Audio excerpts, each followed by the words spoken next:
It starts with a message. A voice. A promise that sounds too good, but feels even better. You tell yourself, I'd never fall for a scam. But that's exactly what every victim once said, right before they did. Every day, millions of people are deceived. In 2024 alone, global scam losses crossed $13 billion, not because people were stupid, but because they were human. Scammers don't just steal money.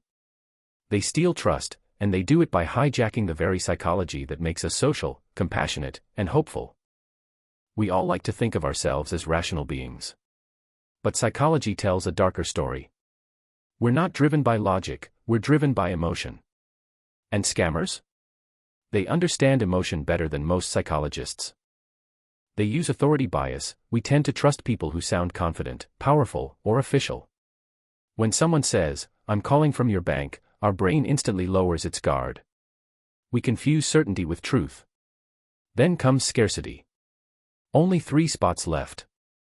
Offer expires in 10 minutes. When time seems to run out, rational thought shuts down. It's a psychological shortcut. The brain associates scarcity with value. Social proof follows close behind. We see fake testimonials, fake reviews, fake crowds. And our brain says, if everyone else believes it, it must be true. Then there's reciprocity. Someone gives us something, a free trial, a gift, a compliment, and we feel an invisible urge to return the favor. It's human nature, and the perfect setup for manipulation. But the most powerful weapon scammers use is not intellect. It's emotion. When you receive that message saying your account is at risk, it triggers fear. When someone promises easy money, it triggers greed. When a scammer pretends to be in love, it triggers loneliness and hope, 2 of the strongest emotional magnets on earth. Psychologists call this emotional hijacking. In moments of high emotion, the brain releases dopamine and adrenaline, flooding your judgment with urgency. That's why victims often say, I don't know what I was thinking. Because, in truth, they weren't thinking, they were feeling. Scammers don't talk to your logic. They whisper to your instincts. They mimic trust. They mirror your words. They build connection before striking. It's not always about money. Sometimes it's about control. Sometimes attention.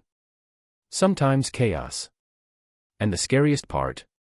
It works because it's built on the same principles used in marketing, politics, and even relationships. A classic study at Stanford found that when people feel special access to something, even if it's fake, they're 63% more likely to comply. That's why fake investment schemes and exclusive opportunities still thrive. They tap into our desire to belong to the few who see what others can't. Another study by the University of Exeter showed that people who describe themselves as highly logical are often more vulnerable to scams. Why? Because they underestimate emotion. Confidence becomes blindness. So, how do you protect yourself? Not by fear, but by awareness. Step 1. Pause before reacting. Scammers rely on speed. Panic kills clarity. When you pause, you give logic a chance to catch up with emotion. Step 2. Verify before trusting. Never trust urgency. Real institutions don't rush you. When someone pressures you, that's your red flag. Step 3. Listen to your feelings, but question them. If someone makes you feel too good, too fast, or too scared to think, you're being emotionally directed. Step 4. Build internal security. Scams don't only enter through your phone, they enter through your hope, your fear, your loneliness. The stronger your emotional awareness, the fewer doors they can open.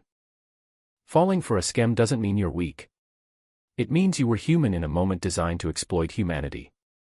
But the same psychology that makes us vulnerable also makes us powerful.